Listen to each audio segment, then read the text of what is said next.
بسم اللہ الرحمن الرحیم۔ السلام علیکم دوستو، جب ہم مارکیٹ سے کوئی چیز خریدتے ہیں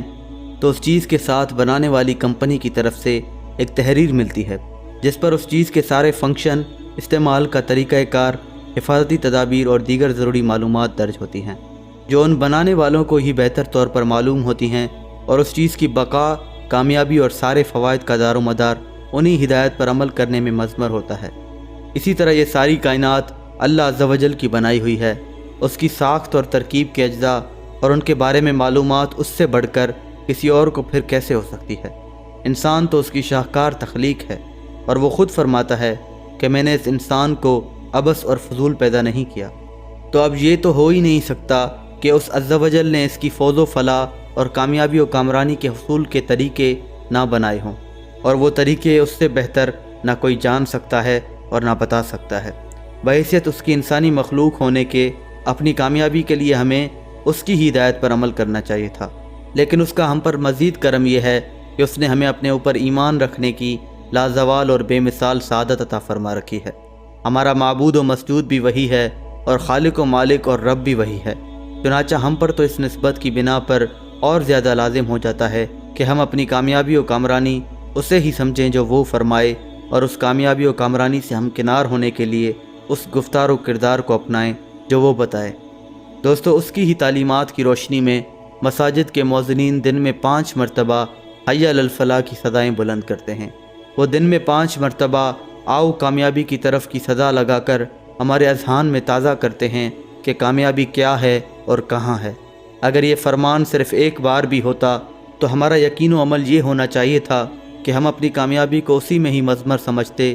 لیکن یہ دل نواز صدائیں تو ہمیں دن میں 5 مرتبہ سنائی دیتی ہیں، جس سے بخوبی پتہ چلتا ہے کہ ہماری کامیابی اور کامرانی میں اس اذان اور اس کے نتیجے میں کھڑی ہونے والی نماز کا کتنا بڑا حصہ ہے۔ اس لیے تو رسول اللہ صلی اللہ علیہ وسلم کو جب بھی کوئی اہم کام درپیش ہوتا تو آپ صلی اللہ علیہ وسلم نماز شروع فرما دیتے۔ اللہ تبارک و تعالیٰ نے اپنے مقدس کلام میں کامیابی کا معیار بڑا واضح طور پر بیان فرما دیا ہے، جیسا کہ قرآن مقدس کی سورہ آل عمران میں آتا ہے،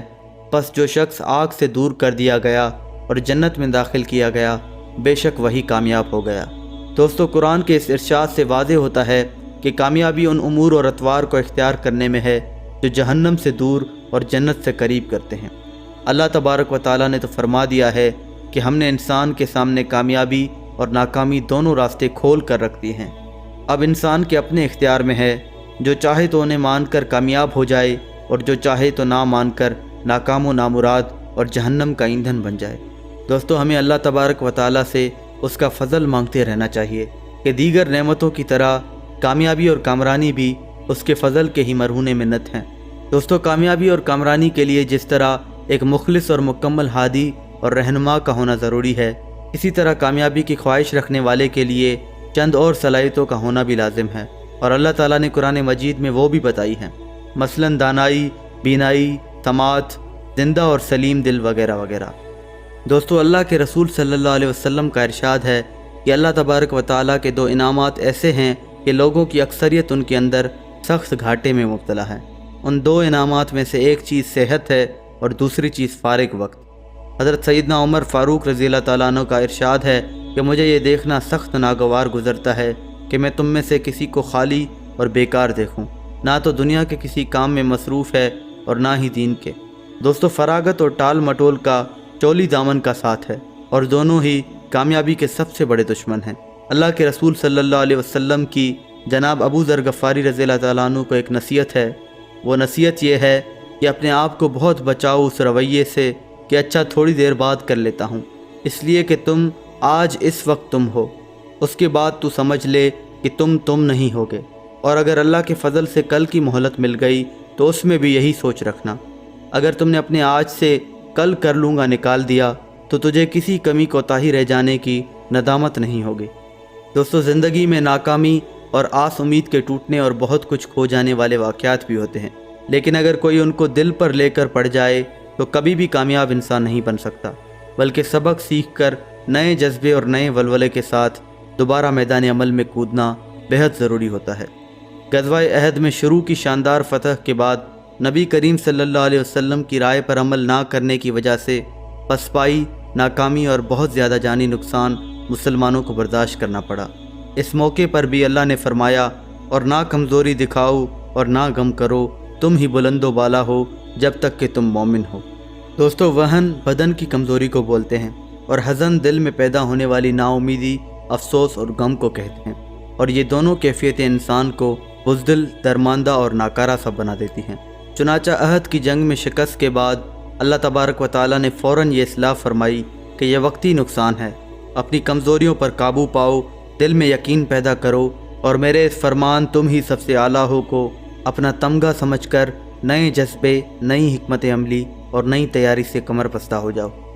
دوستو، قرآن مقدس کی ایک آیت فرماتی ہے، تو کیا جو جانتا ہے کہ جو کچھ آپ پر آپ کی رب کی جانب سے نازل کیا گیا ہے وہ بالکل حق ہے، وہ اس جیسا ہے جو اس نازل شدہ پر ایمان و عمل نہ کر کے اندھا ہو۔ بات تو یہی ہے کہ نصیحت اہل عقل ہی پکڑتے ہیں۔